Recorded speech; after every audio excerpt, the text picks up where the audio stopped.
We're on. All right, so welcome back to the Shop Class Podcast. We're coming to you live from San Diego area. What town are we in? San Diego, Kearny Mesa. Kearny Mesa.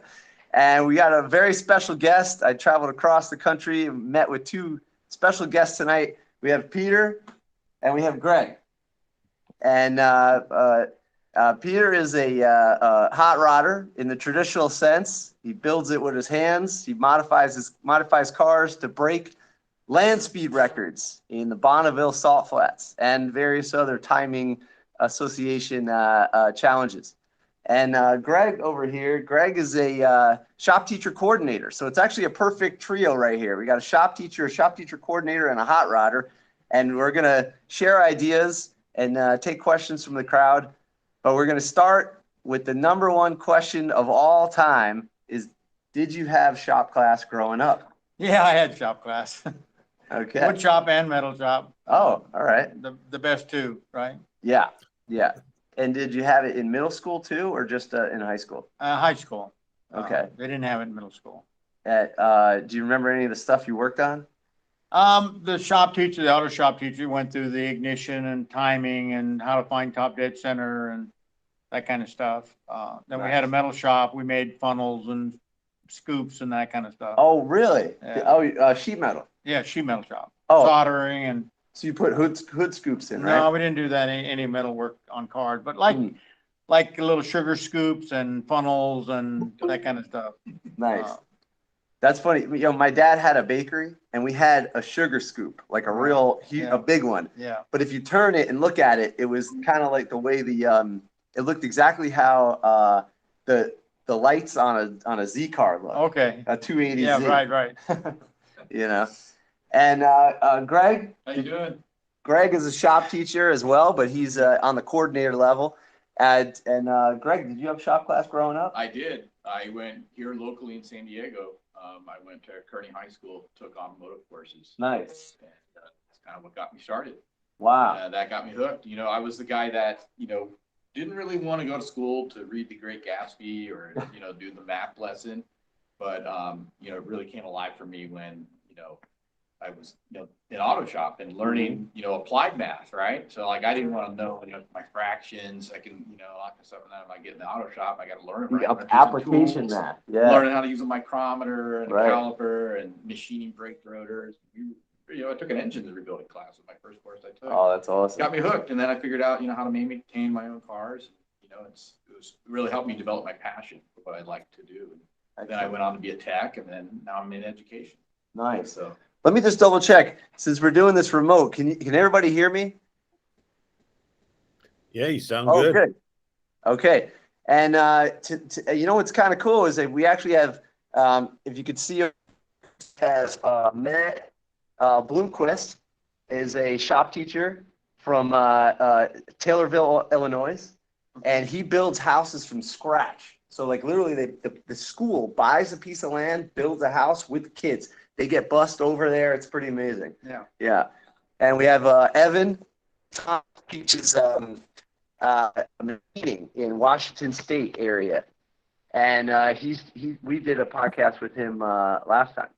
And we got some new people, the Builder Session podcast. Maybe they can introduce themselves. And we got Corey as well. So pretty cool bunch here. Now, how did you go from shop class to where you are now? Well, in high school, I started working in a boat shop, first sweeping the floor and then rigging the engines outboards. And then I joined the Marine Corps for a term. And then when I got out of the Marine Corps, I went back to work for the same outfit and became a partner. That didn't work out too well. Okay. He started smuggling Mexicans. He'd take a brand new boat out and bring a half a dozen Mexicans into Point Loma. He grew up in Point Loma, so he knew the surf and how to get them off. Well, he got caught. I had left before then, and then I started another boat business with another partner. That didn't go so good. In 1970, we went bankrupt, sort of. My dad bailed me out. I took it over from scratch, and we built it up pretty good. We had a Sea Ray franchise, Mercury outboards, ski boats, jet boats, Wow. stern drives, outboards. Mostly commercial, or was it No, tourist? all pleasure. Nobody in San Diego in the 1970s was selling ski boats. Oh, okay. And the Colorado River is where everybody went from here. Oh, okay. Like So Lake Havasu. I was 30 years old. I wanted to sell ski boats. Yeah. Yeah. High performance. Oh, nice. So started selling ski boats, and in 75, my competitor wanted my business. So I sold it and bought a shopping center. That got me into real estate. Oh. I kept the boat business, a second store that we had opened. And about 1980, I just gave up. The real estate was too profitable and too much work. Oh, I see. Yeah. To do both. Mm. And then I bought a street rod and built that. We went to Texas, Rhode Island, Florida. Went quite a few trips. Yeah. With Power Tour and Americruise. Wow. And then Scotty, who's our driver now. Oh yeah, I met him today. Yeah, he had a car, no engine. So I had put together a overhead cam Chevrolet, and we put it in the car. We went to Bonneville. No record, but we went 275, which wasn't too bad for two greenhorns. Yeah. And then we built the Model A with a Subaru heads. Oh yeah. And we got a record first time out, which kind of hooks you. But wait, let me just explain that this is like world record. This is, you know, I mean, this is a big deal to go to Bonneville. Well, the Subaru headed Model A, we went to El Mirage, which is about 100 miles up the road here in high desert. And that's where we got the record. And what was the record for? We went 150 miles an hour with a gas roadster, which is basically a Model A. Oh, wow. Fenderless, roll cage, parachute, all that stuff. But with the same block, right? Well, the rules say it had to be a Model A block. Okay. So that was the only Model A part on the whole thing. So to put this in perspective for people watching, it's the same diameter or displacement. And you're allowed 235 inches. Model A, I think, is about 180 or 200, somewhere around there. Stock Model A. Okay. So we de-stroked it and bored it out. And what fatter? Okay. Well, you got to watch the YouTube. Aardema is my name, so that's what they're under. But it shows us disassembling the engine completely. It's very unique what we did. The Model A is a real tall engine. It's 11 inches tall, which is a crummy design, terrible design. I say that it's like trying to race a giraffe against a quarter horse, right? It's just too long a rod, too long. Everything's too tall. Why do you think they did that? Well, they only ran 2,500 RPM, 3,000 wide open. Wow. They needed some torque at that low RPM, so they put a long stroke in it and a tall deck. That's what they did back then in 1930. Right. So we shortened the deck and we shortened the rod and put the Subaru heads on it and got some records. Then they made us illegal. Yeah. We shortened the deck by cutting the top of the block off. Okay. And then we came up with the idea to put the head down in the block, an inch, which accomplished the same thing. And that's when we went 240 with it. Wow. At Bonneville. So this is kind of cool because basically you have the block, and then in order to make it shorter, you can't change the block, but you can reach down and you bring the hemisphere top of the cylinder, the head, with the valves, and you're bringing it down. Right. Which I thought was genius. Yeah. It's the coolest thing because you're not changing the block.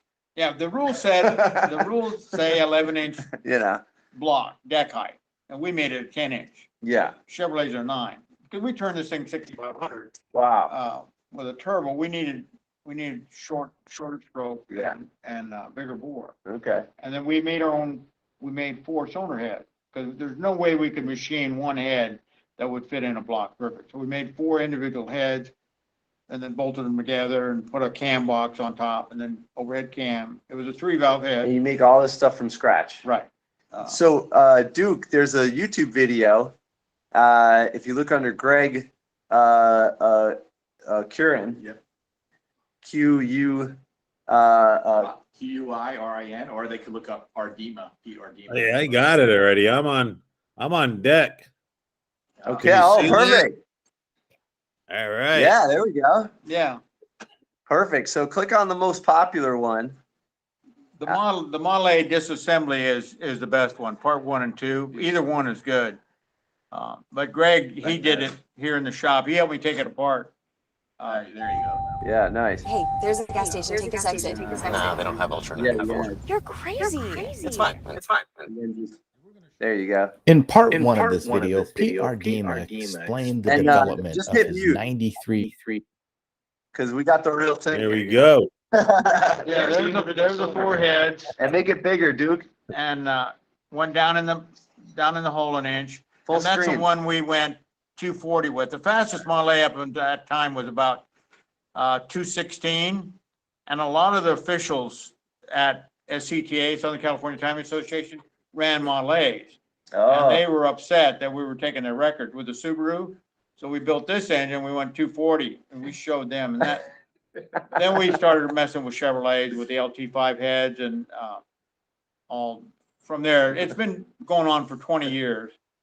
Kevin, my machinist, he's really the talent. I'm just the brains and well, I'm not the brains even. I'm the, I guess, money. You hate to say money, but I finance all this through the real estate business. and this is Kevin. Hello, Kevin's here. Keven Braun, right? yes. Keven Braun? It's It's spelled like- Braun's pronounced it's like Brown. Brown It's and German- Sharp. German Are you combination. related to the Brown and Sharpie? No, The, it's a German pronunciation. okay. It's UN, Ron. Braun, okay.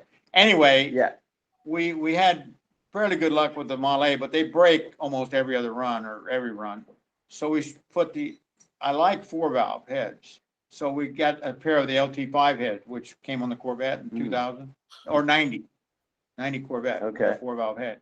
We adapted that to a Chevrolet block. Okay, I see. And, That's sacrilegious. Are you? Well, I'm it just is joking. No, Mercury Marine built that engine. They built their own block. We But built. we there's so did many it on- things wrong with You the put law. a Chevy on a Ford? Oh, no. These were Chevy What about heads, Chevys? made the Corvette. Mercury Marine, Oh, wow. Lotus designed it for Mercury Marine, built it, and Chevrolet sold it in their, Oh, no in the kidding. Corvette. But there's all kinds of things that were backwards on it because they oiled through the crank Oh, instead of having a oil gallery that fed everything. okay. So, Interesting. so we ended up putting like a tube to feed the oil to each of the bearings. Oh, wow, okay. Because we took apart 3 of them and all of them, the last bearing was just toasted. They pressurized the crank and Yeah, then the oil. crank up the first rod. First, It's rod centrifugal back. force. Yeah, it's Oh. fighting Doesn't- centrifugal force all okay. the way down. And This is- we de-stroked it. to Okay, it's 300 shorter. cubic inches. Mhm. Stock, they were 350. Okay, There's a class at Bonneville that's 300 inches, so we de-stroked it down to 300 inches. And yeah. it made about almost 600 horsepower natural Wow. out of 300 inches, which is 2 per inch, which is pretty good, or that's good enough to get record. What is the absolute considered a really good ratio of horsepower to Well, if you follow Chevys and Fords and Chrysler, a 2-valve push rod, natural on gas, 2 per inch is pretty good. so two horsepower per inch? Yeah. Cubic inch, So if sorry. it's a 350, 700 horsepower, it's pretty good for a 350. Okay. That's a all out, pretty much race engine. Yeah. NASCAR's getting 9, Whoa. or 859, but they Yeah. spin them up 9,500. Oh, yeah, okay. Those are probably $1 million engines. Yeah. Well, This is per production. Not Production's per a big. cubic inch, you're still in 2 to 3 per cubic inch. Oh, okay. Their 358's making about 8, maybe 850, which is less than, just at 350 would be Oh. 700, right? They're making a little over 2 per inch, just a touch over 2 per inch. Yeah, okay, I see. Wow, okay. We Interesting. were making 2 per inch with the Model A. That's Not with the natural, no. Wow. But with our 4-liter, which was our Chevrolet with the Corvette heads, we made almost 6. And that's a 250 cubic inch, We were at 2.2 about. 2.2. And we won the point championship twice with When that you say engine. 6, you're talking about 600 total. Yeah. Okay, I get it. 600 horse, Yeah. out of 250 cubic inch. Yeah, okay, that's 2 a per lot. inch would be 500, so we're making 100 more than that. Wow, no which is kidding. Like 2.2, I think. That's awesome. So we set records with it almost if we didn't have problems. Yeah, well, yeah. Uh, That's the best part about it is that it doesn't matter. It takes ingenuity. It doesn't matter how much money you got. It takes work. Well, Make it happen. everything has to be right. Yeah. Your gear ratio, your RPM, your gasoline, your Mhm. tires. You can't screw up anything. Yeah. Well, and even the track conditions. Like, The air the last time we density. Oh my ran, God, wow. the last time we ran up at Elm Ridge, the track was so bad. Hmm.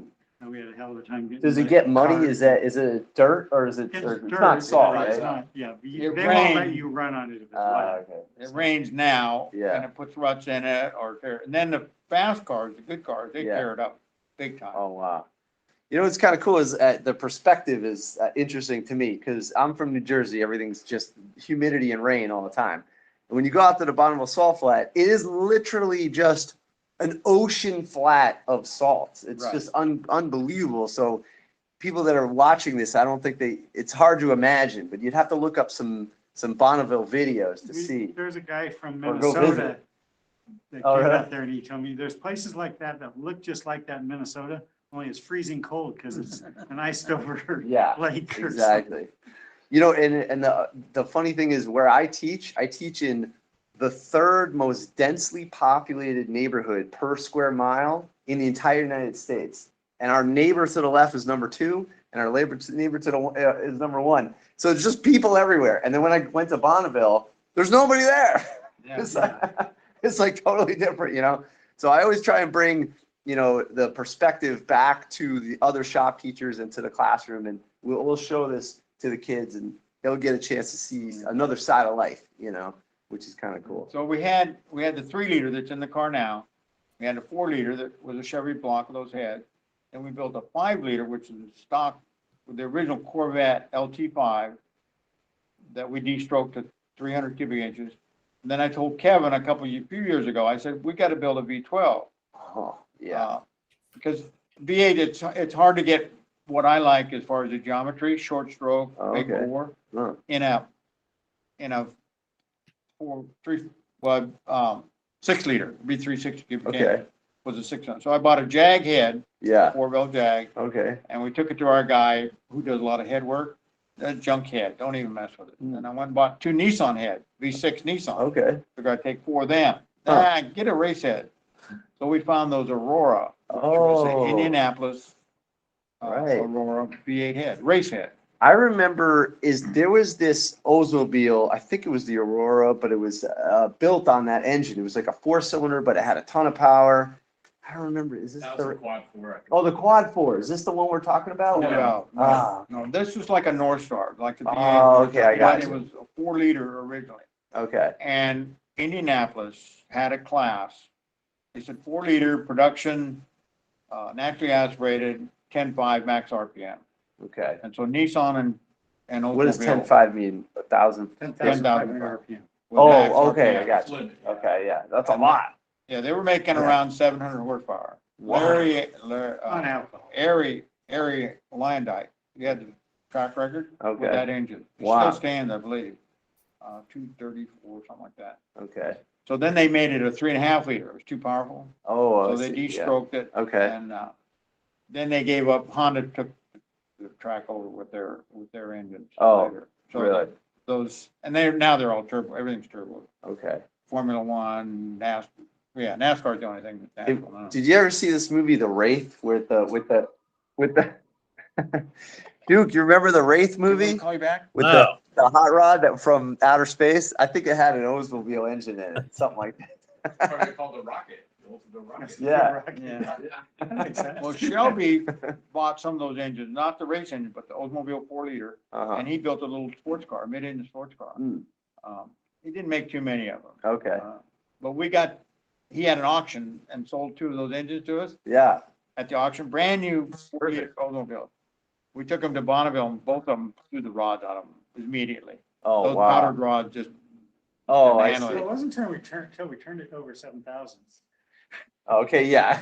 they're powdered metal rods. We All changed the lifters and the cams and went out to Now, when you say Bonneville. powdered metal, does that mean that they use powdered metal and then they just heat it? to get- Formed it together, yeah. Yeah, Oh, they- okay. So it's not forged in a No, way.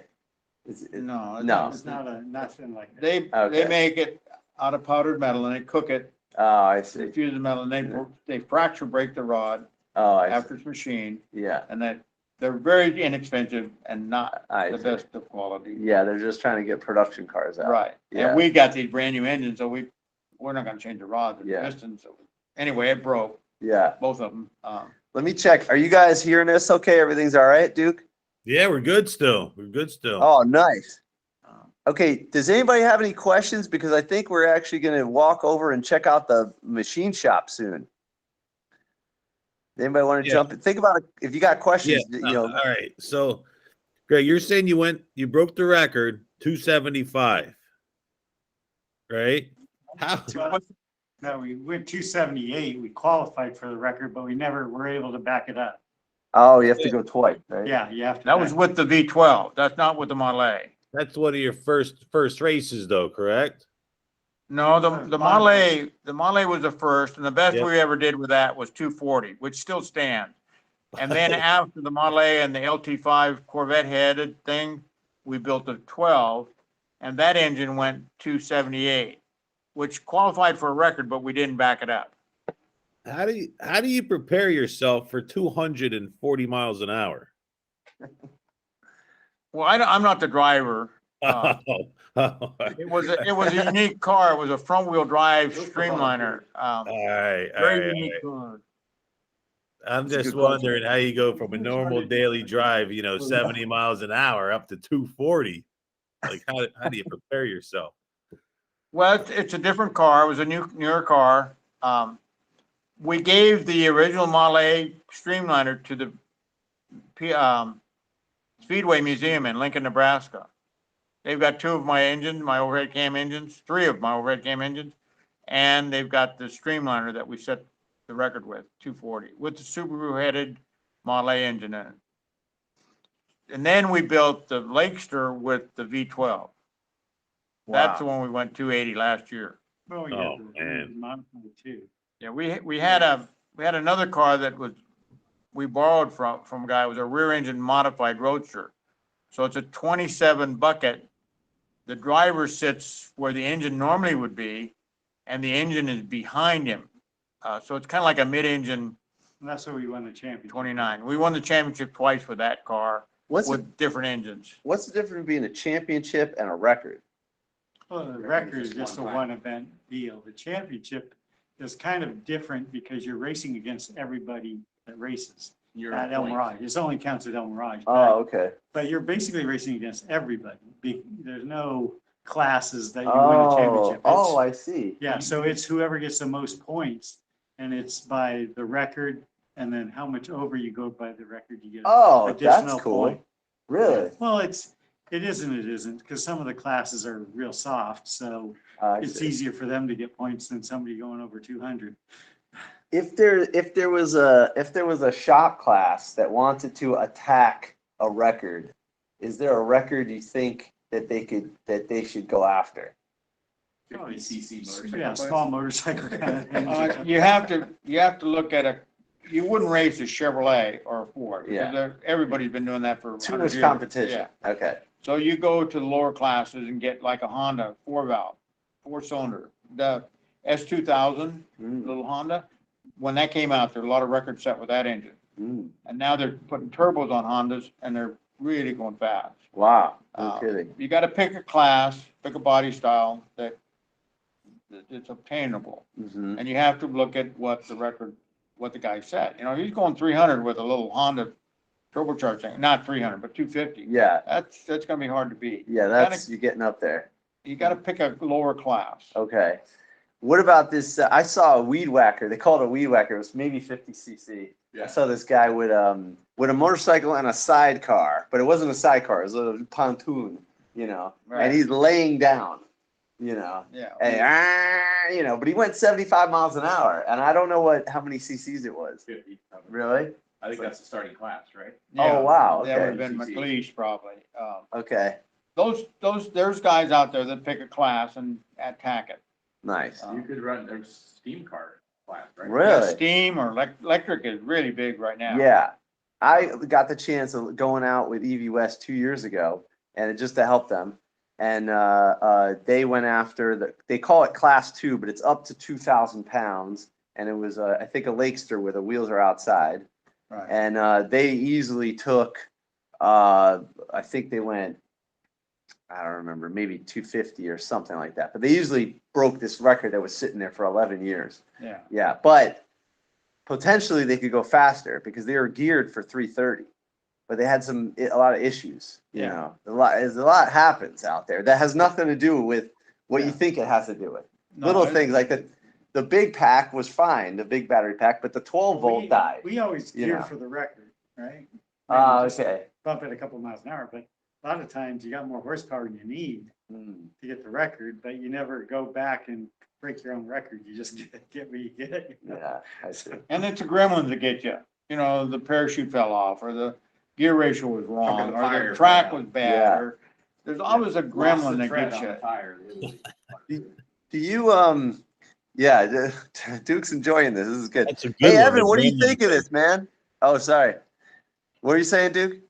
No, that's a good one. The gremlin will get you. There's always a gremlin out there. Oh, totally. Yeah. Hey, Evan, how you doing? Are you enjoying this? Yeah, I had to step away to get a bite to eat. But no, I was with Duke on the speed. The speed, that's crazy. Anytime I push 90, I'm looking over my shoulder like this is a little too fast. That's And then good. you guys That's are talking good. about those Hondas. My wife has a Honda. I don't let her drive when I'm in the car because she tries breaking the land speed records too.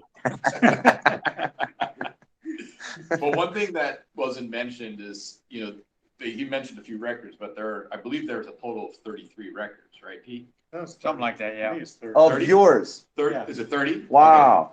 That's a lot of records. Okay. Yeah. It's a couple. And I'm going to say something, and when I went my first Bonneville event and I talked to, what's his name? Bill Latin, and he introduced me next to Greg Martinez.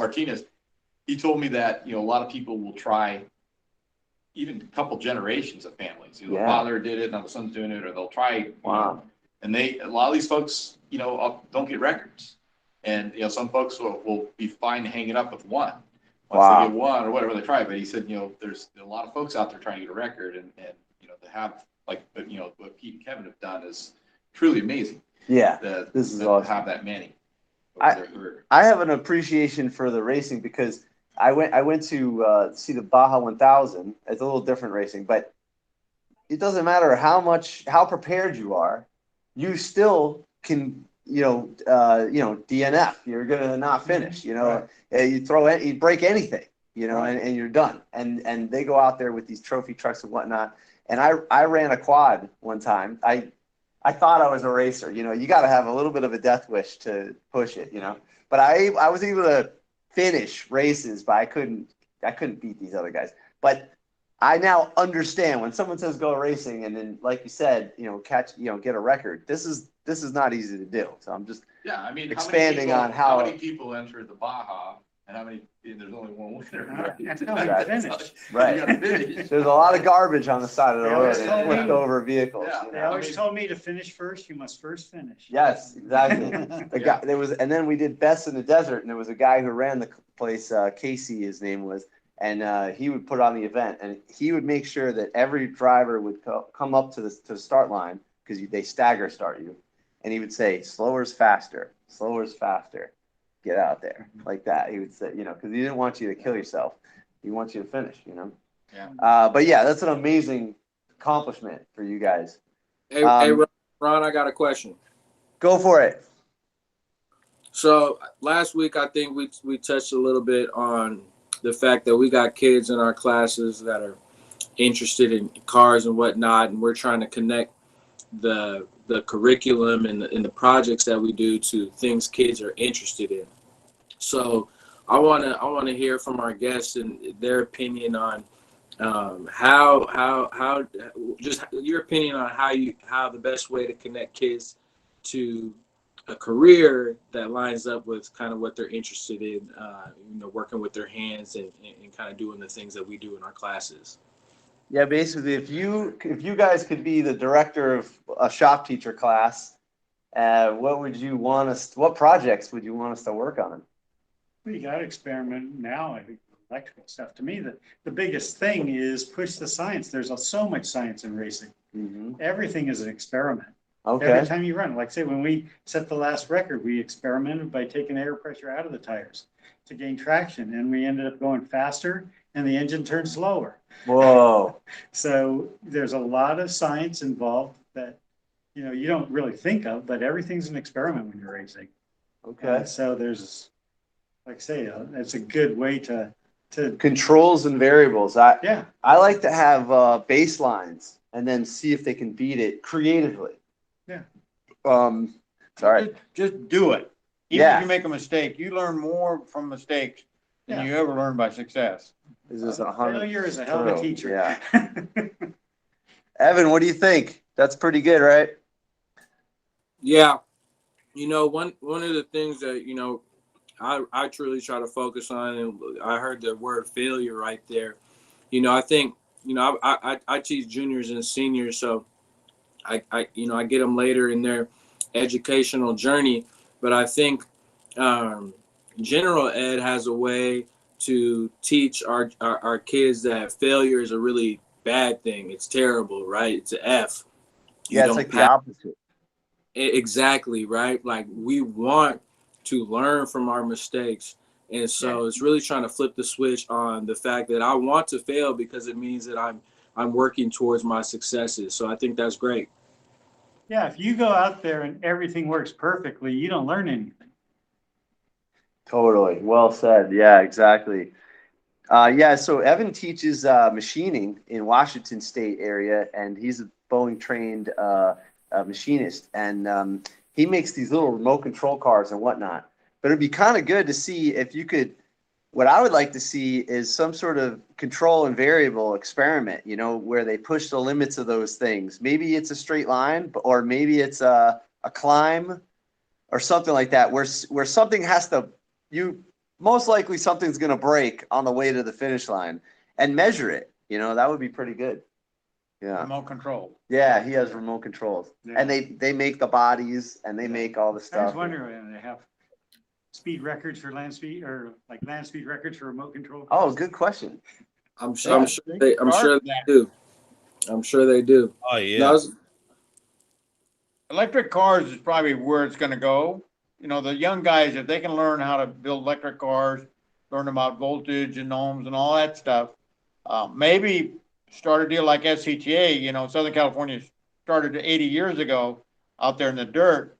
You could start a remote control contest based on weight and race them on the sidewalk or on the street. Parking lot. Yeah. Parking lot, yeah. Yeah, you don't need much if it's smaller. And if, you know, you give a guy a little trophy, he'll do a lot to get a $2 trophy.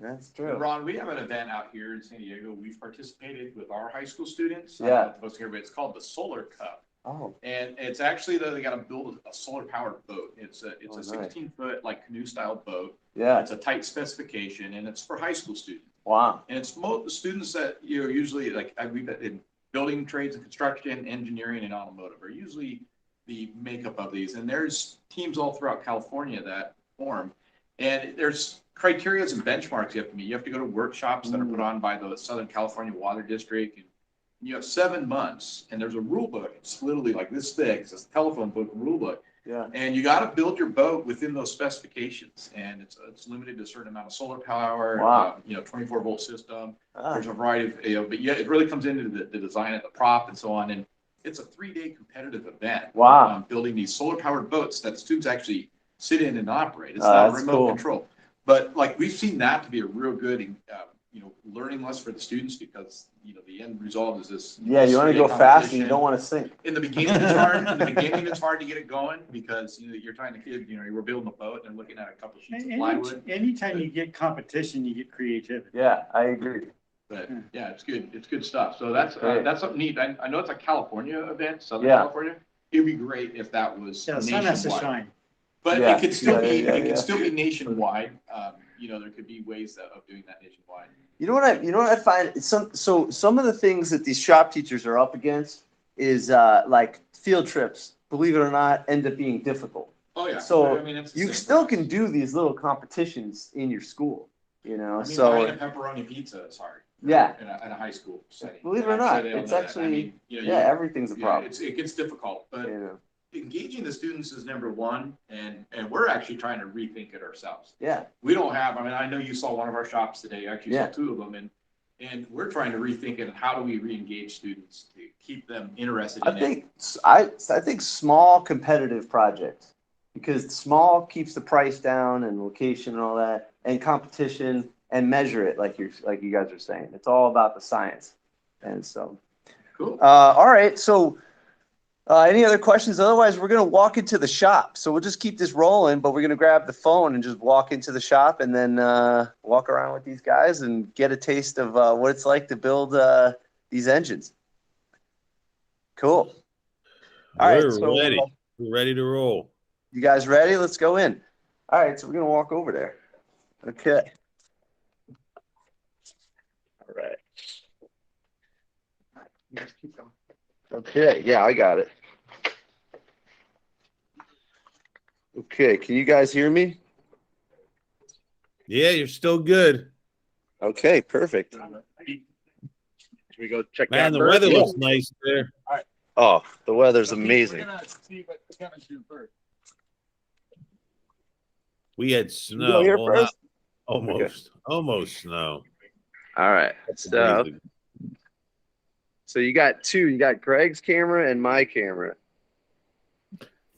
Greg, can you I'll do the classic Ron line. Can you turn yours landscape horizontal? Oh, landscape.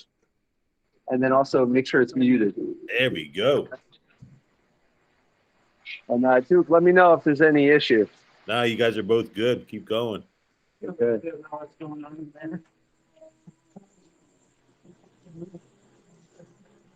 So that's the bottom, right? Well, this is the bottom, and the top is where the cylinders are gonna bolt onto. Like this little boss here is where one of the studs is gonna Oh, come in. okay. That's amazing. And this is Kevin doing this is a Haas machine. Yeah. Wow. No kidding. Three axis profile. So did you explain what this is? It's being built? The bottom, yeah. The V12. It's a new The V12. 5-liter V12 that we're gonna build. This is, Wow. Basically the front piece. And you can see this is the running the G code. Now you put this in. How did you model this first? In SolidWorks or? I deal with that, the actual programming software, which is Bobcat. Okay. And Bobcat, I'm just familiar with it. I mean, I think it works well because it also goes right to generating the G code and stuff. Okay. I don't know. SolidWorks I've played with. It's just a little Yeah. more complicated. Okay. I mean, it's great software. I mean, I like SolidWorks. Yeah. It's just more expensive than I can afford. No, fair enough. This does the job. Perfect. And then that gives you the G code, or is it right G code? No, the G code, it generates it all. Okay. Amazing. Cool. Okay. All right. You got pretty much everything you need. This is actually another guy's job. Oh, okay. This is Pete's building, and so Oh, I see. part of the rental agreement was that he gets this space for this. Perfect. Gotcha. All right. We're headed over to, thanks, Kev. I just had to check this. Yeah. Yeah. No problem. All right. So how you guys doing, Duke? Everything's still clear? Yeah, you guys are still good. Keep going. All right. So now we're walking over to where whoa, I'm sorry. Something caught my attention. We saw the shop I'm sorry, dog. I got caught here. Oh my God. Yeah. We'll get over there. All right. We got, it's like, I'm sorry. You gotta Oh reel my Ron God. back in.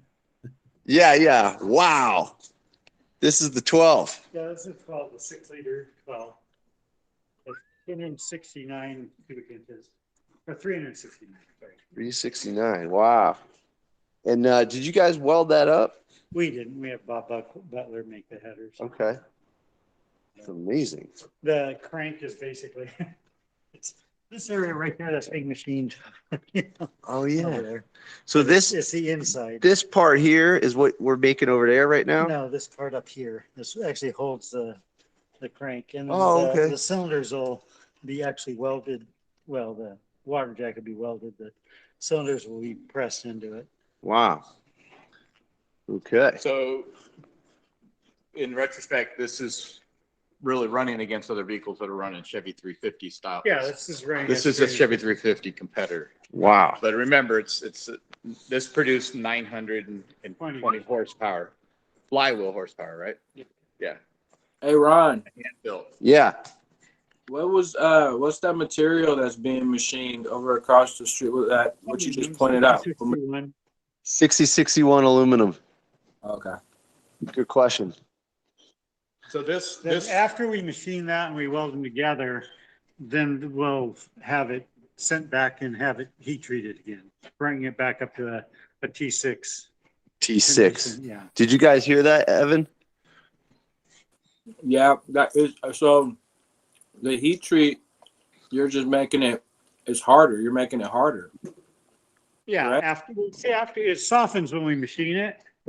I mean, when we weld it, Oh, and so it'll get softer. So then when you treat it back up. The main thing what happens is it actually gets gummy, so it makes it real hard to machine. So we heat treat it back and it just machines so much better. wow. Awesome. And this is, you're checking your timing here and whatnot. That's crank sensor. Crank sensor. Okay. Wild. Ron, So this is going to go, what kind of tolerances on the machine part? what kind of tolerances you got on that machine part? Well, like I said, that part has to be welded to something else. So it's pretty open right now. Okay. So once, I mean, like the bores for the cranks are within a couple 10 thousandths of an inch and stuff, but Okay. that will be done later with a line bore machine. Oh, okay. Gotcha.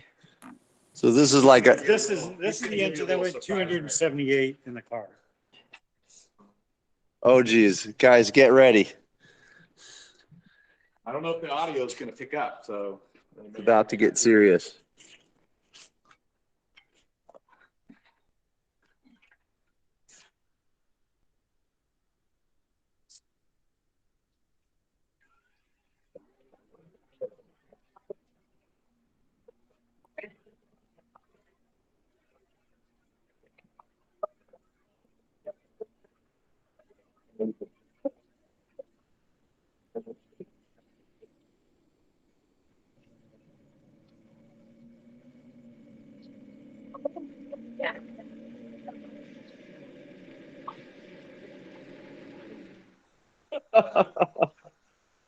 Something fell.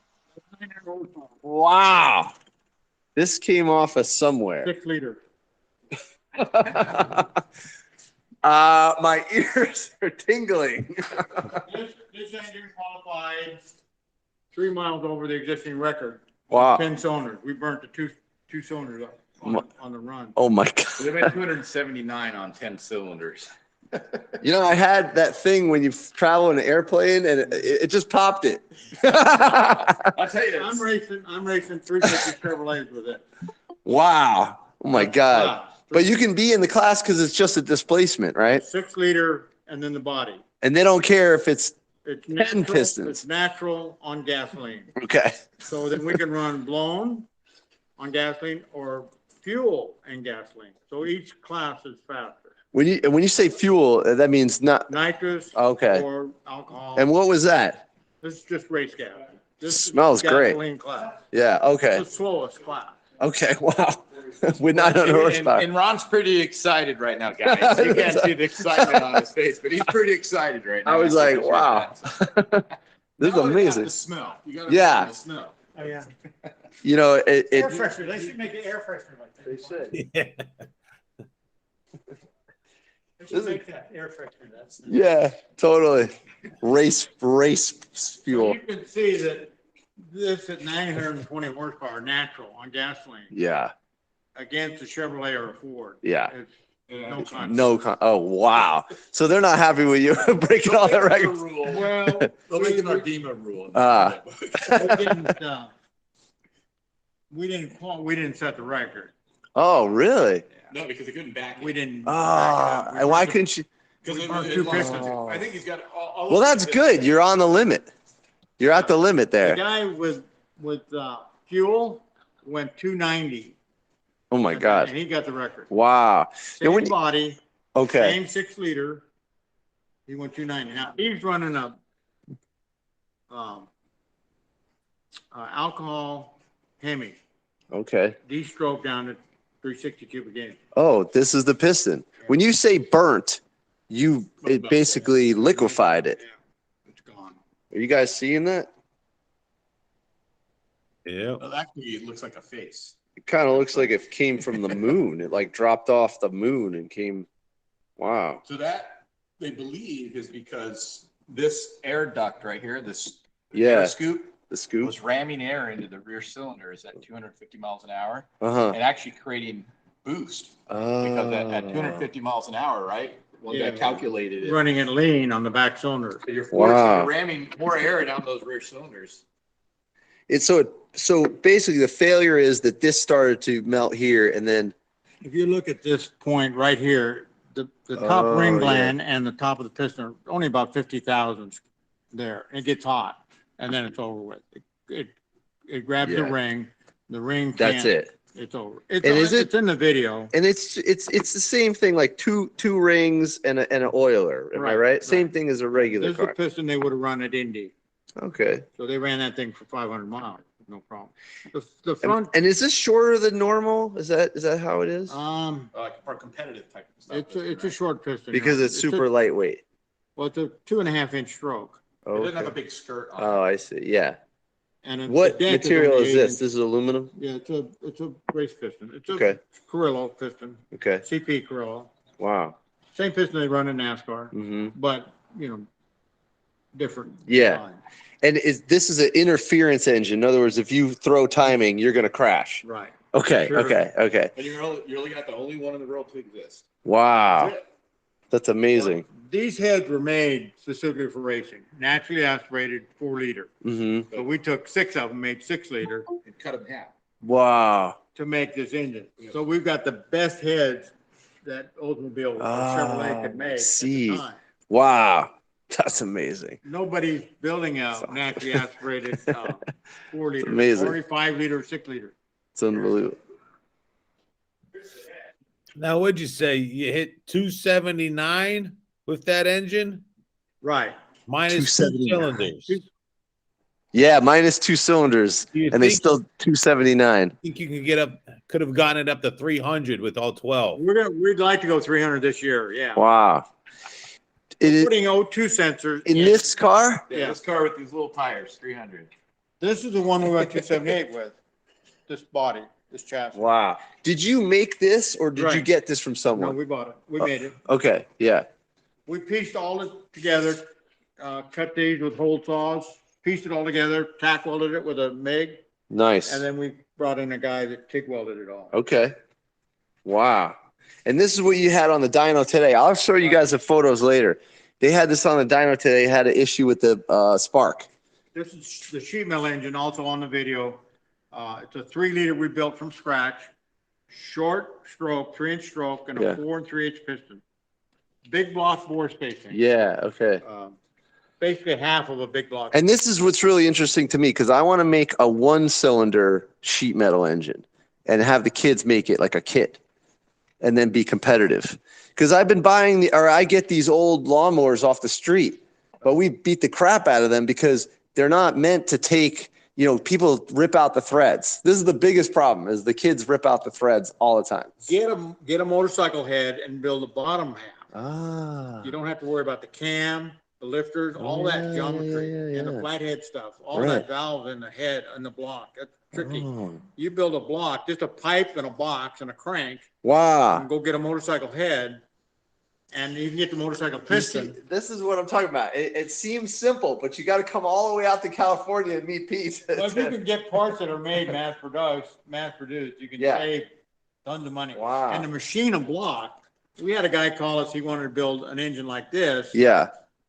With an LS head, Okay. because he loves LSs, right? Right. But you got to screw with lifters and push rods and rocker arms, all that garbage, Yeah. which is hard to machine. Yes. You go get a good head of a motorcycle Right.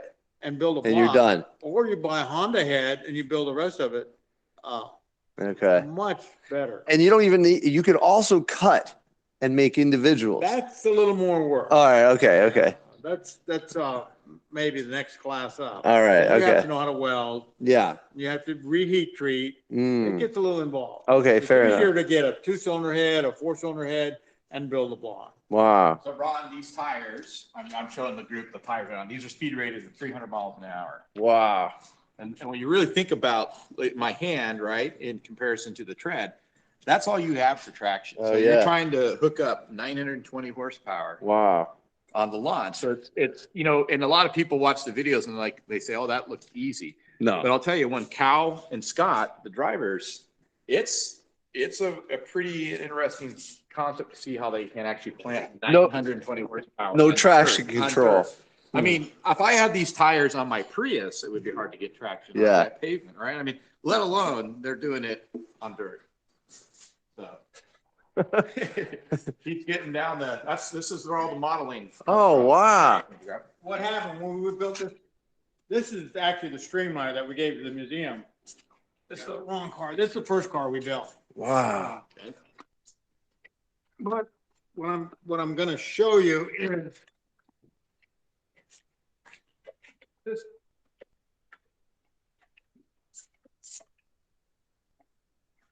This is that car. Okay. First took it out to the lake without these two wings Oh, and a small one back here. It was really unstable. really? So Kevin came up with the idea, let's build a model, center of gravity identical to that car. Wow. We put a big piece of metal on the front of the truck, Okay. stuck it way in front of the hood. Ah, 5 feet. this is your wind tunnel. Exactly. Driving it down the street. And this thing, we passed it. I love this. And this thing would be like it didn't go all the way around, but it really wobbled when a car went by. We're going down the freeway at 70 miles an hour. So we put these wings on it. We enlarged this one and added these two, and it squared it really. Wow.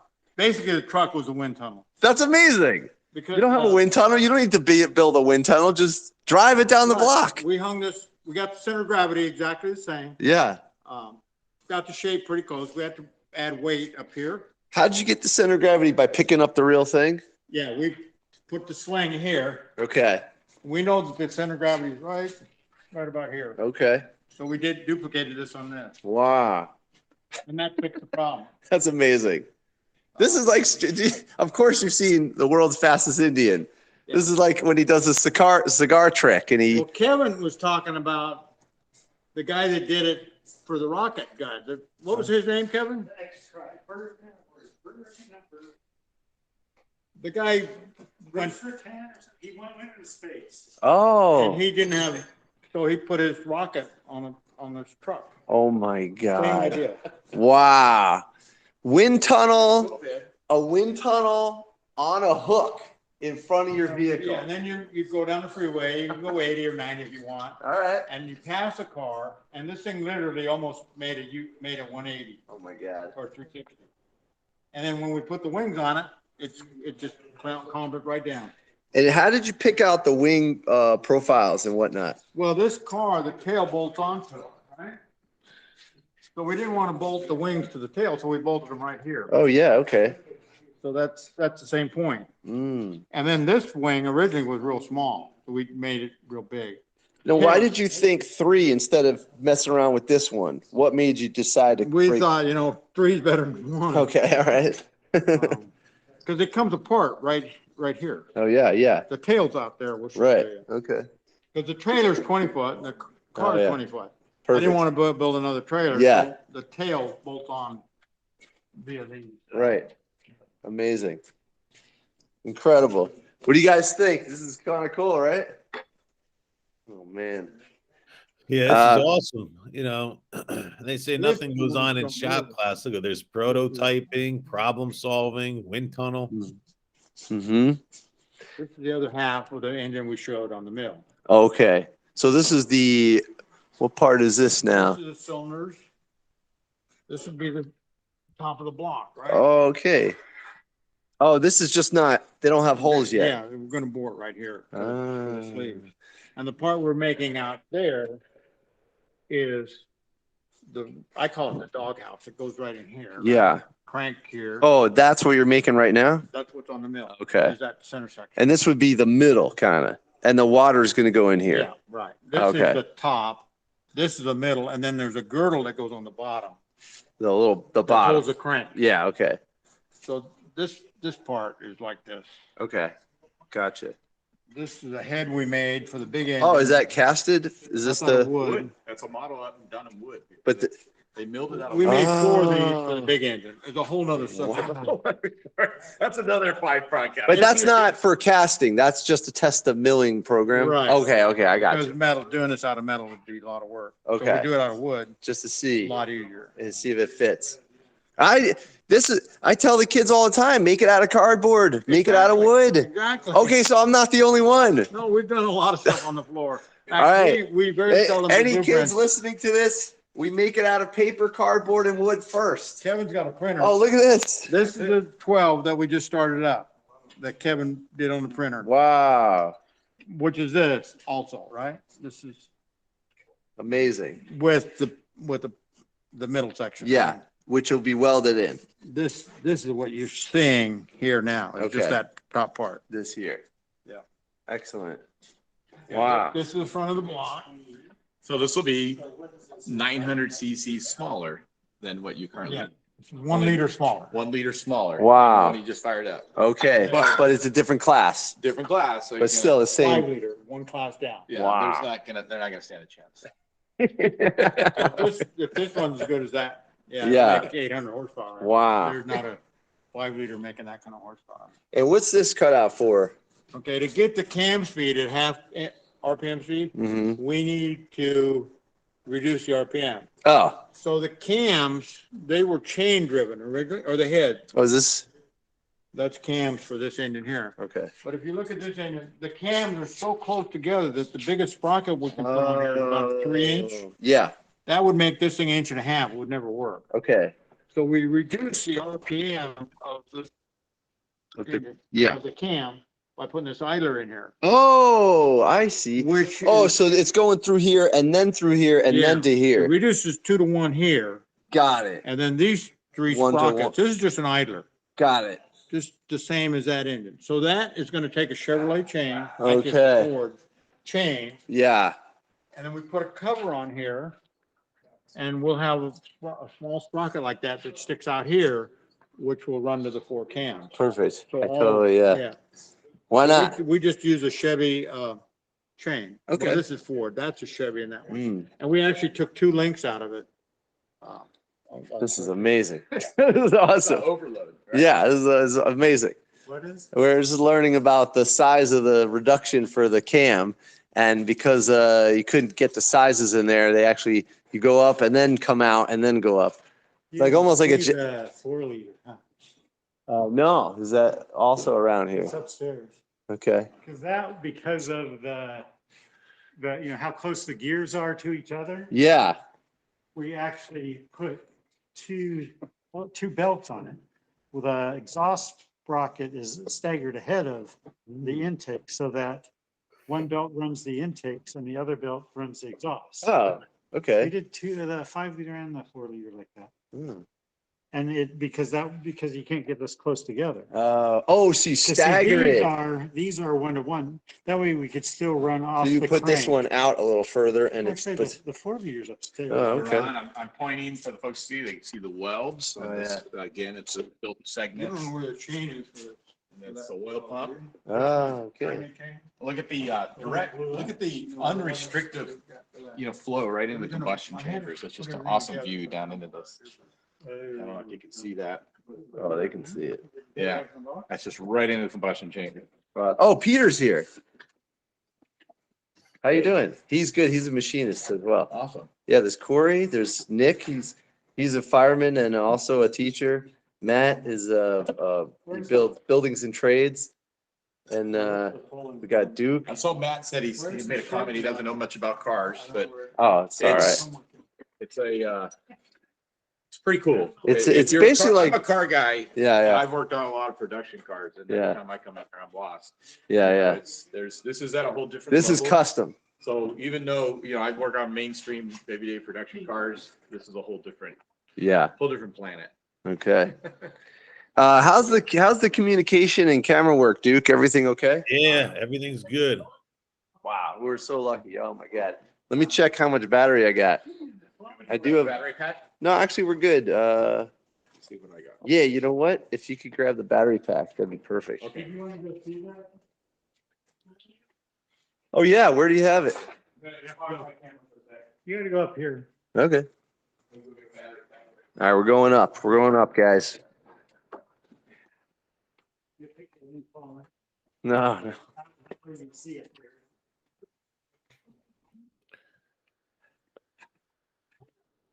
This is the secret loft.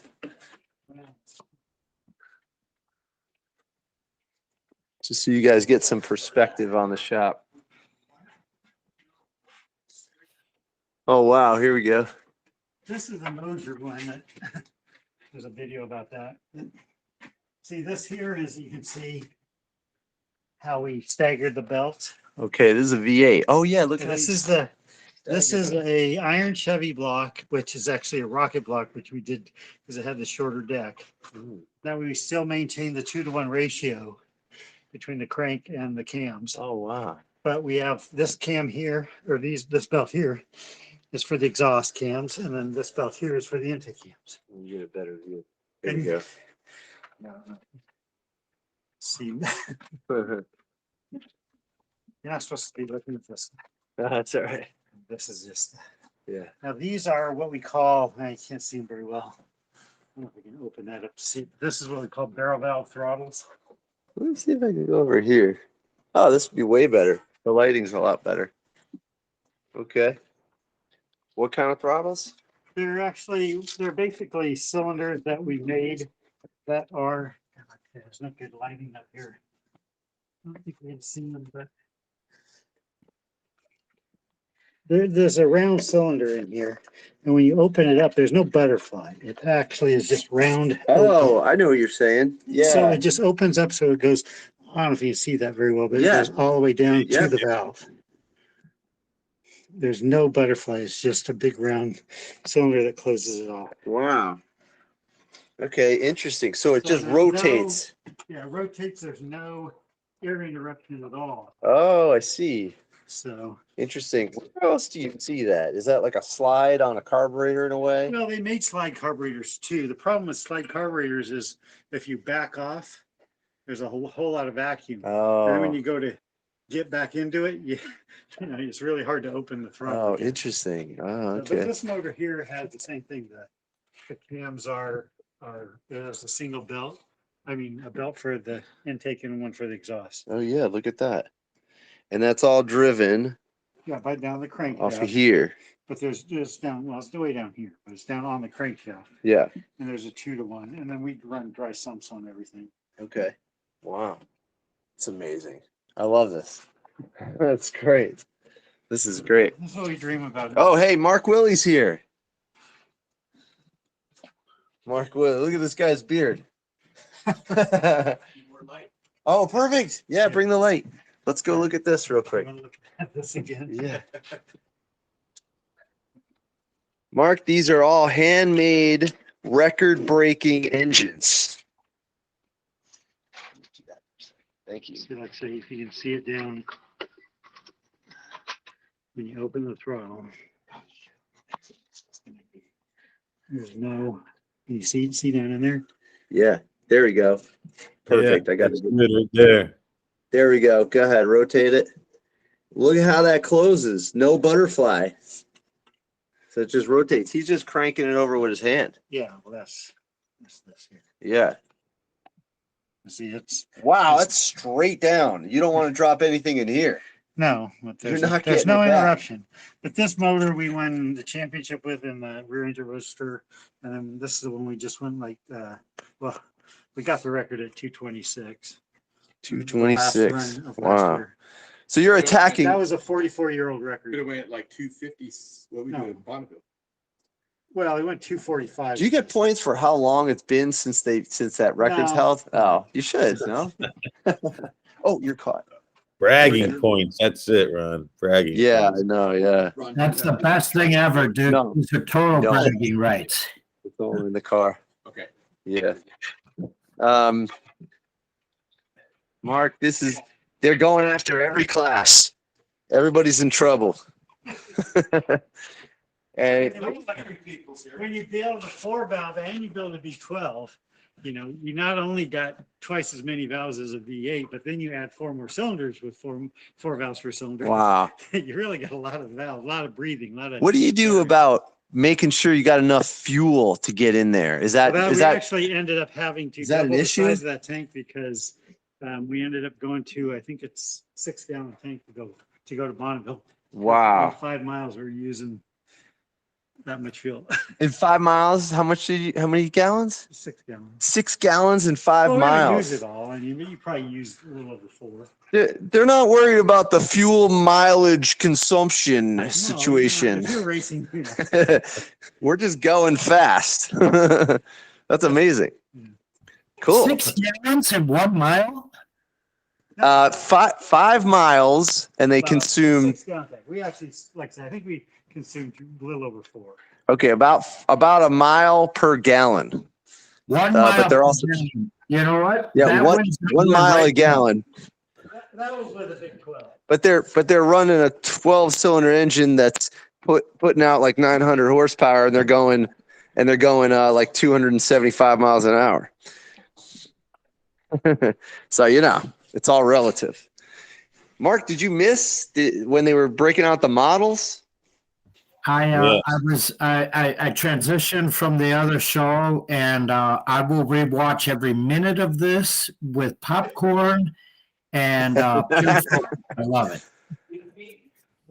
Mark would have appreciated the model. It'd been our version of the mock-up. That was kind of impressive, Mark. You would have liked that part.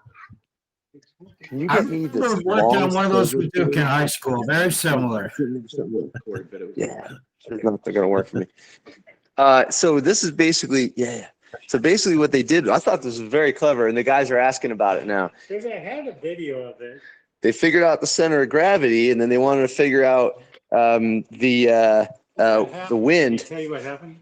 Yeah, that you were wobbling I around. didn't take videos of all the runs. I wish I would have. Yeah. But the first one, it started just doing this. Oh, spinning around. Yeah. Wait, but you got to let them know. You got to understand. This thing is dangling in front of their vehicle Yeah, we put it because out front so we didn't have disturbed air. but not a wind tunnel. That is the wind tunnel. Yeah, that was the wind tunnel. Yeah. Yeah. Okay. And so it started spinning Yeah. and getting sideways. So Right. we added these, and it helped. But it was still doing a lot of this. I mean, even the last one, Yeah. even with this, Yeah. it was a little bit, but not. But you know, the biggest thing is it didn't turn around going backwards. Right. Okay. All right. And so, like say initially, because Cal spun it at Bonneville going. Oh, 220 really? miles an hour. Oh yeah, yeah. Whoa. Yeah, he spun this thing going 220. What would that be like? Spinning a vehicle at 200 miles an hour, and it didn't flip over? No. Oh my God, that's wild. Ah, perfect. Oh, you did it. That's great. Hey, Ron, an easier way of saying that is spinning the vehicle at 1 mile per gallon. Then it's not a spin. They said these guys. That's Mark right there. That's All great. right, see you later. Perfect. Good job. This is great. Can we show them the big Bertha outside? Okay, we're going outside now. This is amazing. Am I still connected? Watch your step here. All right, there's more to the story, guys. Hello there, Ron. If you check in the chat, I put in a link to the University Automotive Tech. It's a wind tunnel lab. Wait, Peter, I'm so sorry. I'm looking ahead, at something. This is insane. This is 1, 2, 3, 4, 5, 6, 7, 8, 9, 10, 11, 12 times 2? Yeah, 2 spark plugs per cylinder. Oh, okay. Wow. 2 injectors, 2 spark plugs. What size is this? 400 cubic inch. 1,200. It's This 20 is- liters. There's a 1,200. This is our big block 12. Did you say 20 liters? 20 liter V12. 18.5. Oh, we're going to start it up. Well, hopefully.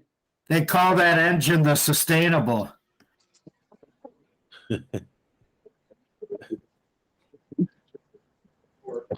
My motorcycle gas tank was that large, 20 liters.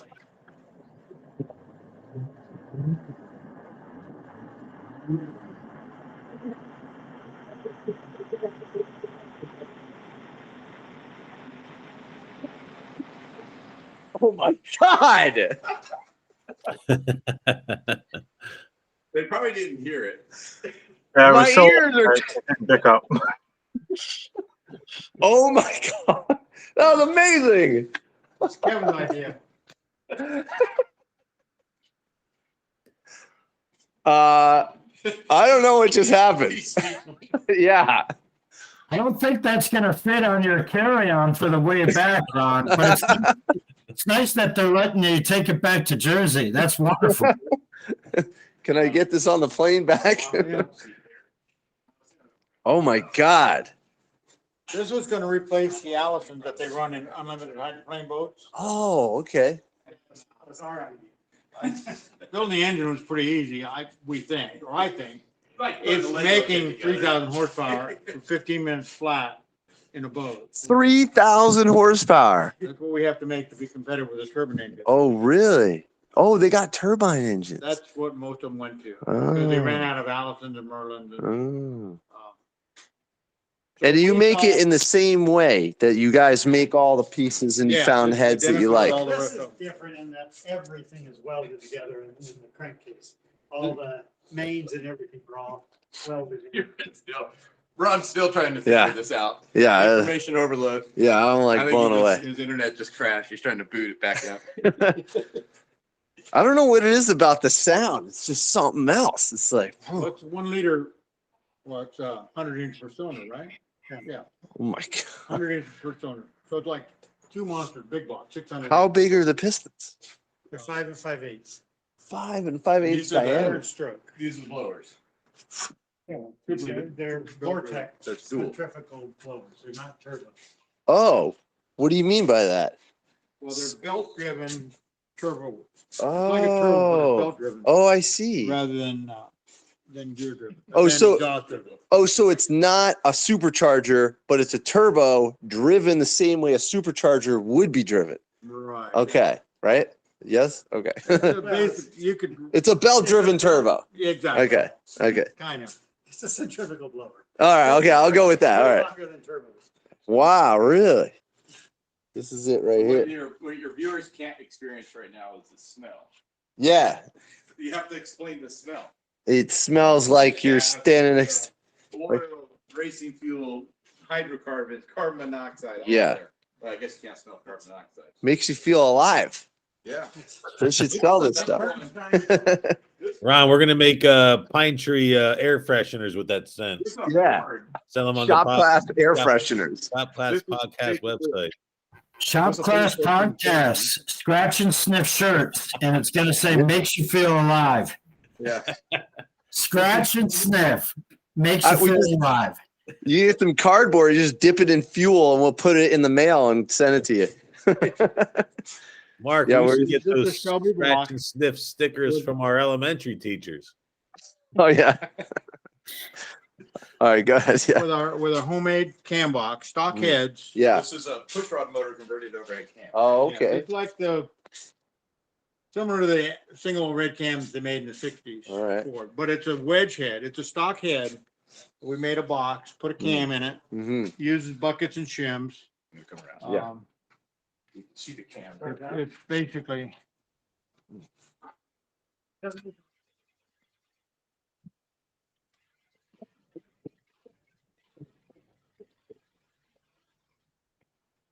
Wow.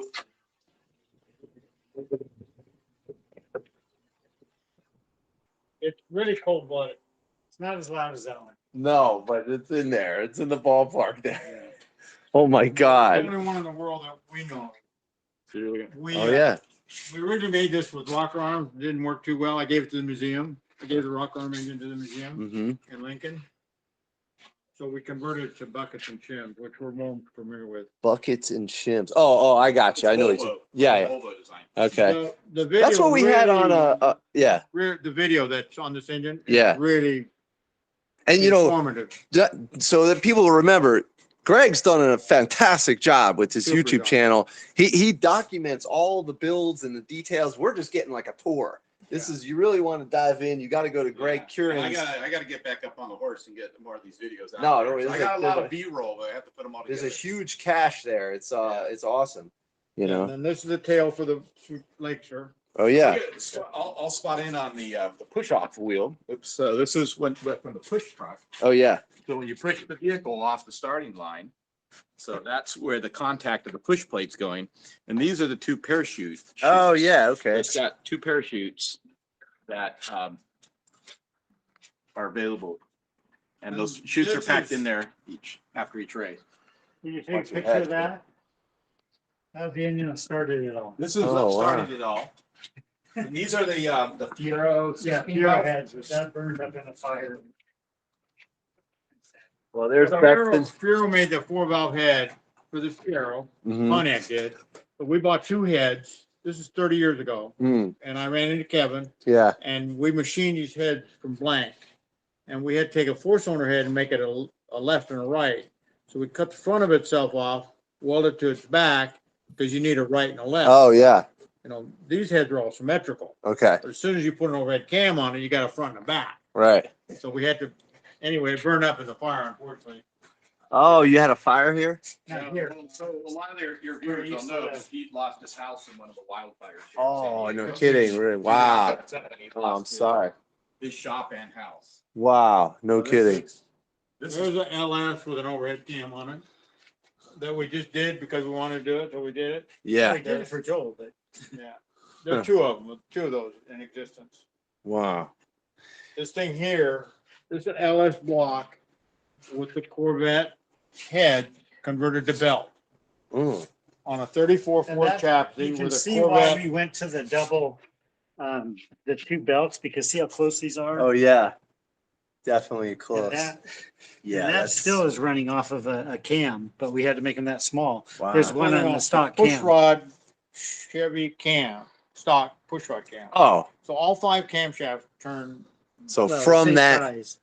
cam to here instead of a push rod. But Right. see how small it is? You couldn't go half of that to the crank. Yeah. They're too small to It's go got a half the timing chain in diameter. it, just like stock Right. In there. inside. Okay. Behind the water pump. Gotcha. So and basically you eliminated the push rod and the rockers. Right. Okay. But to get the 2-to-1 ratio, we run the stock Okay. cam with the stock chain. Yeah. And then it's all these cams are 1-to-1. What I do with this type of stuff is explain to people that you have the flathead, you just can't get the pressure because you have valve clearance issues. Yeah. So if you're, and then what I do is I draw that on the board and then I say, hey kids, what would you do to get the pressure up? And I say, you can move stuff, but then you still got to drive it. So they say, finally say, oh, what if we put the valves on the top? I go, great. Now, how are you going to move the valve? So then I tell them that there's this push rod. And they say, okay, what if you want to eliminate that? Because that's a whole mess right there. That's weight. Can you put the cam up? So let's put the cam up there. I say, okay, but how are you going to drive that? Then they think of the belt. They say, hey, you just invented everything. Yeah. You know? The belt for us has been a great improvement. Okay. You know, since the belt came out, you can do all this stuff. Mm. Back in the day, they had to do it with a shaft or gear. Oh, so wait, so it's not just that, forgive me for not knowing, but it's the belt tech allowed this to happen. Right. You couldn't get a belt to drive this. Allison and Merlin engines, they run in the aircraft. Yeah. They actually had a bevel gear on the crank, Oh. and then they ran a shaft up, and then a bevel gear on the cam. Oh, wow. Ducati is that way today. Really? So it's a shaft driven. Yeah, and then the other way to do it is with a series of gears. Okay, right. But with a belt that came out probably 30 or 40 years ago, And they're makes cheap. it so easy. Oh. Yeah. So I didn't realize, I thought it was just placement. So it's the belt tech that allowed for the placement Yeah. to go All anywhere these- you want. All these Chevy heads Yeah. that they made were chain driven back in the day, Oh. in 90. We Wow. convert them all to belt because it's less problems. Right. We had problems with the one we left chained. The chain broke at Bonneville. Okay. So those mobiles were chain driven. Yeah. So Wow. Ron, there's a couple more. Yeah. Let's go see the Roadster. He has Sure. A flathead Ford that they converted to overhead cams as well. Oh, okay. That's Wow. the one when you were on the live stream last week. I showed you pictures. Oh, okay. We were at a car show last week in El Cajon. Oh, okay. And that was one that they do. How are you guys doing on the live stream there? Is everybody okay? How's everybody doing? Duke, you guys can hear me? Yeah, everything's been good. Knock Okay, on wood, awesome. we're good to go. And I got a We're photo. jealousy. We're filled with major jealousy. Okay. You know what's cool is I didn't realize that the belt tech was an issue. I didn't know that. I just thought they didn't think of putting it on the top. Inline 6, I think it was a Pontiac Tempest Ah, belt, but it was a square groove. Didn't work very good. okay. These are all round too. Oh, yeah, okay. Look at this dream. Oh my God. Wow. Overhead cam flathead. License plate, single overhead cam flathead. It's actually an oxymoron because you couldn't have that, right? Yeah. Single overhead cam flathead. Right, it's impossible. Wow, so this is a flathead engine with a single overhead cam. There. God. Amazing. Belt driven. The belt is driven off the pushrod cam. Yeah. Well, it's not a pushrod cam. Oh, but it yeah, I was. see right there. And all cams turn from backwards because it's a gear driven. Now, this one is really cool. Look how Kevin and Pete did this. This is a water pump and it passes through the eye. Oh, clever. That's good. 409 Chevy water The pump. main thing is to remember that, see this here, had a safety wire, the nut, because they all screw in clockwise and they were coming loose. Oh, wow. No kidding. Yeah. Oh So my you had God. the safety wire, the nut, so it didn't come loose. That's amazing. That's cool. I love it. Oh my God. This is amazing. I can keep going. Yeah. The boat. Yeah, we're fine. Yeah, let's do it. The boat is very unique. Because I was in the boat business for so many years, and I hated jet boats. And inboard, you can't run the inboards in shallow water like at the river. Oh. So we made this thing where the engine is risen. You raise the back of the engine, Uh-huh. which the prop shaft is attached to the bottom of the oil pan. So when you raise the engine, the prop goes down, Okay. right? Oh, so is this the actuator right here? Yeah, no, that's for the clutch. Oh, okay. That makes it neutral. Okay. Kevin made a U drive. Oh, So it yeah. comes out of the bell housing, goes down and back under the prop shaft, runs under the engine. And you can take a picture of it from here. Yeah. You can see the prop shaft spline, takes a Merc Cruiser prop. Right. This boat ran 75 with a stock 350. 75 miles an hour? Yeah, this was my first overhead cam Chevrolet. Oh, wow. Makes about 300 horsepower. What's this thing? That's an elbow to keep, when you stop real fast, to keep water from going in the exhaust. Oh. It's a trap, but it's the opposite. Right, yeah. It's an opposite trap because it's up. Yeah, well, it keeps the water from, if you stop real fast, the water would come in the exhaust pipe, so this stops it. Oh, look at this little logo here. This is cool because the overhead driven. Yeah, well, that's my logo. I like that. Then you want to do more? Yeah, let's do it. I can keep going. Yeah. Wow, look at this thing. Oh my God. It's gonna blow your mind. This is beautiful. I'm down at the rear wrecking yard. And I see a Porsche, or not a Porsche, but a. Here, you Ford. can have this. Okay. Ford's Porsche Chalet. Oh my God. Watch this, Ron. Watch this.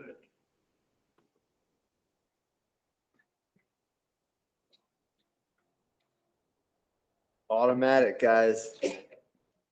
Wow. I'm at the wrecking yard, and there's a 944 Porsche, Oh yeah. 4-cylinder. Yeah. Car. Yeah. So I grabbed the head gasket, Uh-huh. I lay it on a small You want some water? block. There's dust in here. A little bit of dust. And it doesn't fit, so I lay it on a big block, and it's really close, 30,000 difference between a Porsche and a Chevrolet. Oh, wow. Really? So Aries, who I know pretty well, he made me this block.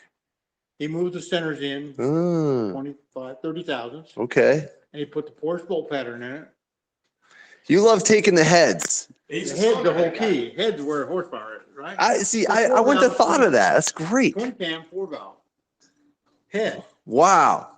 on a 7-liter. Did you say how many cam? Oh, it's two Twin cam. 4-valve on a But it's Chevy. a 7-liter. Nobody makes a 7-liter 4-valve. Oh my God. So Wow. why do I have 7-liter, but I got 4 valves? Oh my God. This thing made 400 horsepower wheel. 400. Wow. It's an all-steel car. Okay. Got a Corvette transaxle in the back. 7.2 Porsche Chalet. Porsche Chevrolet. Chevrolet. Oh my God. It's got aluminum top. Oh wow. It's a kit body. So when I ordered it, Yeah. I ordered this 1.5 inch wider here. Oh, okay. Really? Because it's got a Corvette transaxle. Yeah. They're real wide. I narrowed the Corvette transaxle Yeah. 4 inches, and the body is 3 inches wider to get the tires under the fender. Wow. My God. But it weighs And 20. and it's a 5-speed? 6 speed. 6-speed. It's a Corvette. Right. Wow. The transaxle Corvette. See, in most, in pro. Yeah.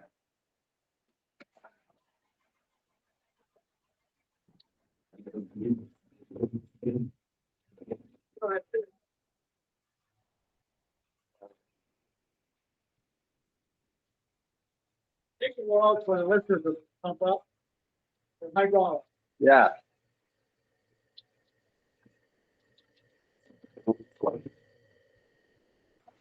Oh wow. I have to say, I almost kissed my computer screen. That's such a beautiful sight. These guys are loving it. Did you say 400 at the wheel? Yeah, weighs 2,500 pounds. Oh my God. So Peter, it's this one of is- the slalom races that good guys 4 times in a row. Wow. Okay. This one's a little tighter. Oh my God. So. You want to talk about what's under the hood or something to talk? We're going deeper, guys. Yeah, this one will blow your mind away, guys. You guys can slip back here, you get it pretty tight. The engine's in the back. Oh, really? Okay. All right, we're going on the back here. I'm pretty good in the kitchen and I'm okay with the broom if you're adopting. What the? The engine's back here. Where's your flashlight? Oh my Let me see if I can get the God. flashlight on my phone. Guys, the flashlight is, I'm sorry, the engine is back here. Oh my. That work? No, it's not giving me flashlight. I'll take 6. Dude, you want 6? Yeah. All right, we're up to 12, Ron. We want 12 so far. I'll take 6 more. Yeah. All right, okay, there's 18. Can What I do you get a guys? flip? What are you guys bidding on? This is not a kit. This is about a bike. This is a real 37 Ford. Wow. You can show up to a car show and everyone lifts their hood. Oh Lifts the my trunk. God. He's tricking people. This is amazing. Top is cut here. Yeah. The original steel top. And cut right here. Got the Oh. lift off top, so I Wow. can get the engine out. Oh my God. You wouldn't even know it. There's just one back seat missing. That's it. Yeah. But this car's got Single 80,000 overhead. miles on it. Oh, really? Been to Florida, Canada, LA 100 times. God. Let's see how it goes driving to Jersey. Yeah, we're going to Jersey. That's pretty much it. Wow. Oh, I think Kevin wanted to show you the lower. So what's section. under the hood then? Just a luggage rack? Oh yeah, what's in the front trunk area? That's probably an electric backup when we're out of the. Yeah, you can put an electric motor in the front. It's where the Louis Vuitton lives. Battery, gas tank, radiator. It's like a Tucker. It's like a Tucker. Yeah. That's what This they did. engine's in the middle, really. Yeah, I see. Yeah. Crank is about a That's a foot. perfect place for a bubbler, so you could get a fresh drink before you go back on the road. Yeah, put a cooler in here. So I think Kevin wanted to show you the lower segment of Okay. the crankcase. Oh, because it's almost done. Yeah. And then All right. You can wrap it. Wow. Yeah, sure. That's fine. Oh my God. Look at this. I feel like I'm not wearing the right clothes. I should have, like boots and tucked over jeans and like a white t-shirt with cigarettes. You know what I mean? I gotta watch. I feel like James Dean would drive this car. Grease in your hair. Yeah, we need some grease and the cigarette roll. Right? You gotta get the cigarette roll back. Hey, Duke, maybe you can make wooden cigarette packs with the Shop Class Podcast logo. We need to put the cigarette roll in the shirt and the jeans, and then that's the battery for your phone. It's actually in the cigarette pack. Yeah, there you go. That's the new cigarette pack. All right. Yeah, let's go. All right, we're going back over to machine shop, and then we're gonna wrap it there. And you guys can talk amongst yourselves. Yeah, we're still Ron, doing good here. You got to stop drooling, Ron. I know. I can't even believe what's going on. Little doggy, hello. Beep beep. Yeah, it seems like you're having a pretty tough time over there. Yeah. Hey, listen, it's spring break for me. Some people go to the beach. I go to the beach and the machine shop. Oh, wow. This is professional development for you, Ron. Oh my God, look at this. This is awesome. We crank a set in there, and then we put these bosses in here so that the head bolts were on the other 12, they broke through. So this way, hopefully they won't break through. Oh yeah, look at that. And it just happens to land outside this one, but all the rest are in there. Yeah, well, that's staggered here. And then this side here, this is going to be the gallery for that oil. Mm-hmm. Wow. And so, am I right? This is the bottom? No, that'll be the top. The cylinders will bolt. See that angle? Yeah. The cylinders will be on that angle. This is like a doghouse upside down. It gets straight down to here. Okay. You flip it. Yeah. Yeah. You're going to flip this next. Yeah, And and then then there'll be holes and here. the water jackets and the cylinders will be bolted on top. Okay. Well, welded on top. Thing up there was on the bottom. Okay. On the bottom part. But this is upside down right now, Right, right? yeah. Okay. That's what I was. All right. Wow. Amazing. And it was all done with this bit? Yes. Oh my God. One tool One tool. so far. Yeah. Okay. All right. I got to drill holes and. Oh, you do have a tool changer and all that. Yeah, it's on there. I saw a cool one today. Then we Let's put a see the fan gigantic bucket of shavings next to that. Is that possible? Yeah. What'd you ask? And after you're done, We see the gigantic bucket of shavings. There you go. Thank you. Oh yeah, they're really big. Only That's hand- Is the horizontal. What? That's amazing. Yeah. We'll They give you put a our fan so you can at the- to And us. it blew out all the All chips. the chips. Yeah. water. Yeah, they had a fan one. I'll show you the video. It's actually interesting. Yeah. Yeah. And they were asking about the chips. They're look at the chip size. Were you taking a lot out? Were you going fast or Well, medium? like I said, I don't push it too much because I don't want to, Yeah. this is not production. And does that have a shape to it? What is that there? Ball. It's Just a regular, ball. Yeah. Okay. Wow. This is a pretty big bed, right? Yeah, it's 40. It'll travel 40 inches. And these are your standoffs and your clips and all that. That's all you need, just 4 corners? How much pressure? It's pretty heavy torque. Oh, okay, fair enough. How much do you torque these down? Do you just hand do it? Yeah, just a second. Okay. You can't, don't want to, Yeah, need yeah. to go too much. It's Wow. got that much clamping surface. That's amazing. Thank you, Pete. Well, this is great. I really appreciate it. This is excellent. Thank you so much for showing me around. This is very inspiring. I think I got some idea. I didn't realize the head is where it's at. That makes sense. Yeah. Where's Okay. that? Yeah, and you can. Right. The head and the pistons, you got Yeah. compression and Wow. the shape that will work with the head and Yeah. combination. And it's so Amazing. easy when there's so much on the I market. mean, there's Yeah. also the Everything from camshafts make a Subaru. big difference. And Yeah. Subaru to motorcycles, But I Hayabusa. mean, there's also the bore stroke ratio and all that. Yeah. Okay. Yeah, I'm not trying to simplify it. I'm just thinking that's interesting because I didn't think like that. He's saying just get a good head. Yeah. But get a good head, and then you can do the bottom at anything. Yeah, it's so much easier. Yeah. Okay. You build a box with a pipe on it. The big 12, we got to make the head too. Oh wow. Right. Yeah. Totally. That's a lot of work. Yeah. And a flathead's so antique. You Why would anybody waste time building a flathead? Oh my God. Ron lost some of his hair hearing today. and Oh my brain God. cells. Well, I had that. What do they call it when you fly and then the pressure in your ears? Yeah, equilibrium. Well, the thing was not unclogged. You guys fixed it. Yeah, I'm good now. Yeah. Yeah. What do they call? And you usually go like this or something. Oh my God. Well, this is great. All right, we're gonna wrap it up here. You guys can do after questions or whatever you want. Duke's in charge, and thanks for tuning in. Any last second questions for these guys? Let me know. We can always get in touch with them. I was just going to say, Ron, can you go back through and walk through and just get video footage as more reels? Because it's incredible how you guys are all communicating together. And yeah.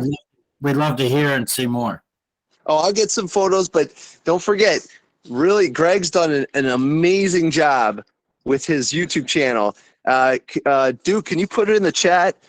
Believe me, this is like it's a well done documentary. He's up to 10,000 subscribers basically, and everybody's curious about the process. And I think Greg has done a great job of helping to document that. And get some more on the more videos out there pretty soon. Sure. Yeah, yeah. Okay, yeah, all right. Well, that was good timing. So, all right, I'm gonna let you guys go. Thanks a lot, and I can't believe we pulled this off remotely. That was awesome. And I had to reschedule Sam from RetroTech, but it's better. This was just an opportunity. So, all right, I'll see you guys soon. All right, Ron. Thank you. All right. Thank you, guys. Enjoy the rest of your stay. Yep. Yeah, sounds good. Oh, and I'll tell you how this was. The Chevy Volt was fun. That was a good car. All right, see you later. Yep. Peter, you put at the university in the chat. You want me to bring that up? Yeah, I've been in through there. Colleague of mine, he runs the whole wind tunnel center, and it's really interesting. It was initially sponsored by GM, which is right here where I live in Oshawa.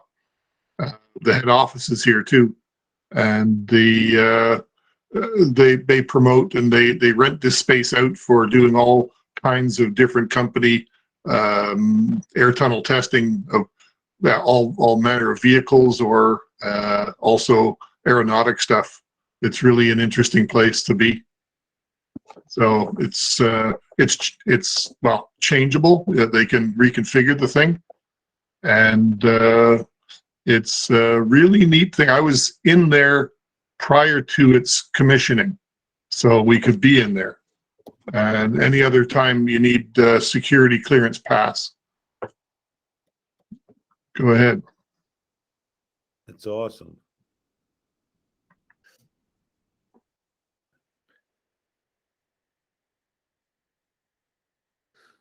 And that's in Canada. Yes, it is. Just a bit east of Toronto.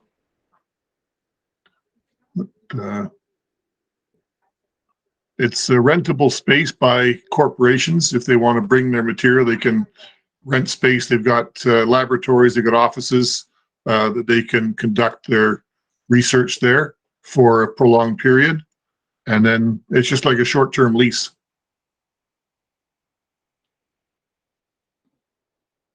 Yeah, here's the wind tunnel. Let's see.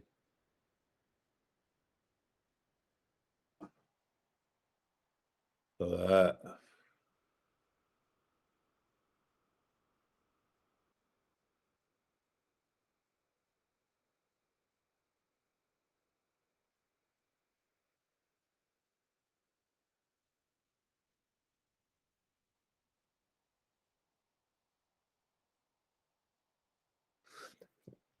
at least everything pulled through with that video. We got everything on video for the Shop Class podcast. I guess I could stop recording as well. I'll wait till this video goes through.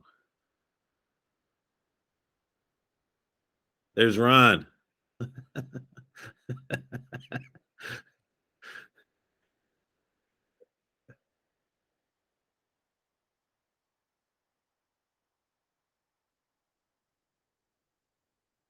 This would be cool to show in school too. Yeah, the engineering students automotive segment, they get to run their class tests in there too. They construct something for project and they get to experiment with it. Like here, okay, tractor trailers, buses. It's huge, really big place. I'd like to put in some wall assemblies in there and test those against the elements. You could actually do that there because they can make it cold, they can make it exceedingly hot, they can change the humidity levels in all, and this is where they do like long program testing for temperature endurance for vehicles at a GM plant.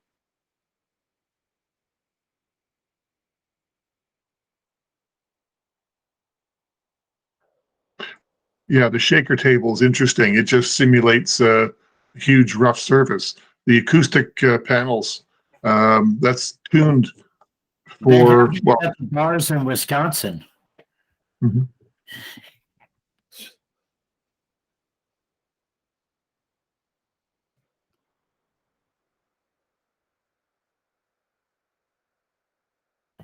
That really could be Ron, actually, Duke. I think you're right with that. All right, I'm going to stop the recording now. If you made it this far, congratulations and thank you. But see you next week on the Shop Class Podcast. I'm not sure who we have for a guest, but it'll be somebody fun. Signing off.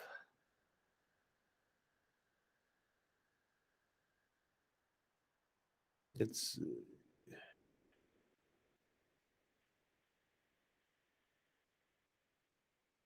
all right. There's got to be a way to stop recording.